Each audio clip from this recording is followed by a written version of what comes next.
Hi everyone, I'm back today, this time with a tip or tutorial for how I make my straps. I wanted to share how I do it as I wrote up a tutorial about this, but sometimes seeing a visual is much easier to understand than just words on a paper. So usually when we make our straps or our handles, when they are not hidden within the seams of the bag, we turn the short raw edges of a handle or strap in by 1/2 inch or 1/4 inch, depending on what the designer asks you to do. You fold it, and then it encloses all your raw edges. Sometimes I find if you look that you can still see some of the raw edge sticking up. It doesn't look as pretty. So I have a different way that I finish my handles and straps, and I wanted to share that. So let's get started. First few things that you need are a turning tool, a friction pen, and a pair of scissors. This is the precision turning tool. I purchased this from So Sweetness. She also sells friction pens. This isn't from her shop. These are from Walmart. I buy them in a 2-pack, and then just any scissors that you have on hand. So after you press your strap or handle, I'm just using a small piece. This is not one that I'm actually using. After you press your strap or handle so that it is 1 inch wide or whatever the width is that the designer asks you to have. By the way, my cat Buddy is trying to get in on the video today. So back to the handle or strap. After you press it and you have all your long edges pressed in towards the center and enclosed, this area where the designer tells you to press down by 1/2 inch, skip doing that. So what you're going to do is you're just going to press your handle or strap so that it's like this and you have a raw edge. You're then going to take your piece, fold it so you have wrong sides out so that your interfacing is showing and right sides are together. You've already pressed it, so you want to refold it right in that middle seam. Now, this is just an extra option. This is not something you have to do, but sometimes it helps. You can mark where the 1 inch is, so where that fold is. Just right there. You can mark that fold. This is important, and I'm about to show you why. You'll go to your machine, and if the designer said that she wants that end folded in by 1/2 inch, you find the 1/2 inch mark wherever that is on your machine, and you sew across. Back stitch at start and stop, and you sew across. Now, where you made this little 1 inch line right here, you want to stop when you hit that line. So I've gotten to that line. I'm going to back stitch. So I've sewn just 1 inch of the handle or strap. So basically you've sewn 1/2 of the strap at the top. I'm going to cut my loose threads, throw them out. So now you have something that looks like this. And you need to take your big pair of scissors. You could use your little ones too if you prefer, but you could take your big pair of scissors. Now what you need to do with the scissors is you need to trim this because when you're turning it, this is going to be in the way. So you need to trim this bulk down. So you need to trim this on an angle and then trim across the top and trim here.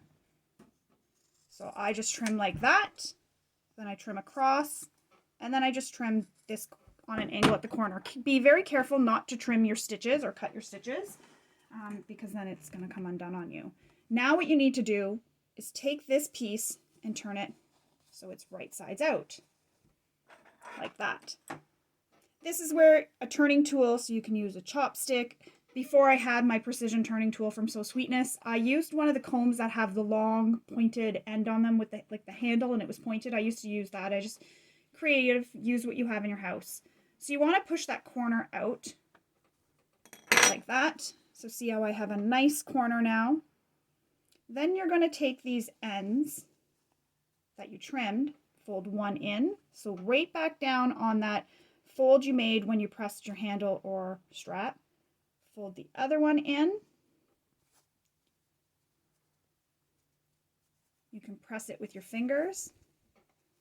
You can take it to your an ironing board, and you can press it again.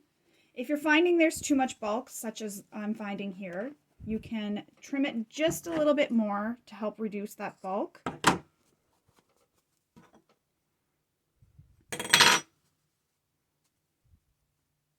You don't want to trim it too much because if this is too short, then you're going to have these raw edges sticking out and exposed, and you don't want that. Take it to your machine, to your ironing board, sorry, and you can give it another press, but I just find that it naturally wants to go back in because of the original press. Put your clips on, and then you will stitch this 1/8 of an inch from the edges all the way around. You'll do this to the opposite end if both ends are being seen on your bag. If you only have one end that's being seen, sometimes when you make a crossbody strap, one end is sewn directly into the bag and the other end is free. I only do the one end on those. There's no point because the other edge is hidden within the seams anyways. But if it's one like a handle where it's on the exterior of the bag and you're going to see it, you'll do that to both ends of the handle.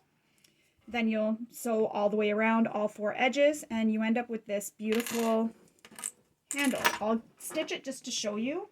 Just pressing that out a bit again. Just how it sort of looks.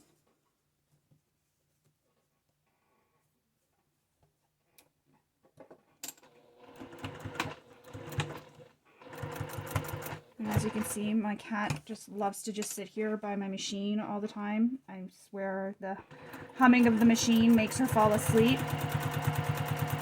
So it's not going to look as pretty down here because I didn't do this on this end. I just wanted to show you. Oh yeah, I'm not.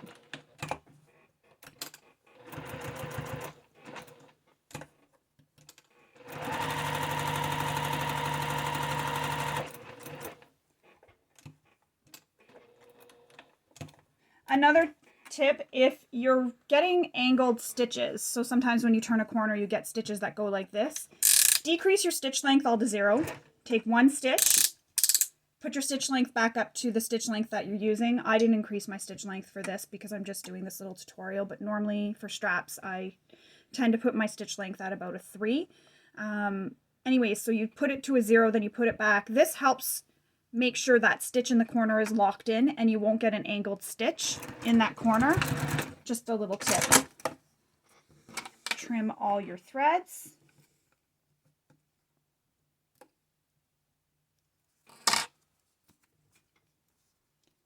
And that's it. It just finishes the whole thing off. You don't have those edges up here where you can see it's sticking out. Sometimes I find you can still get the little pieces of raw edges sticking out. It doesn't look as nice and as flush. This would normally look a little bit better, but for the tutorial, I wasn't so focused on that. Again, this is just how I do it. I thought I'd share with everybody. I just really like the way this finished edge looks rather than when it's pressed in. I hope you enjoyed this tutorial, and I look forward to seeing any of the straps or handles that everyone makes using this. Have a good day. Thank you for watching. Bye.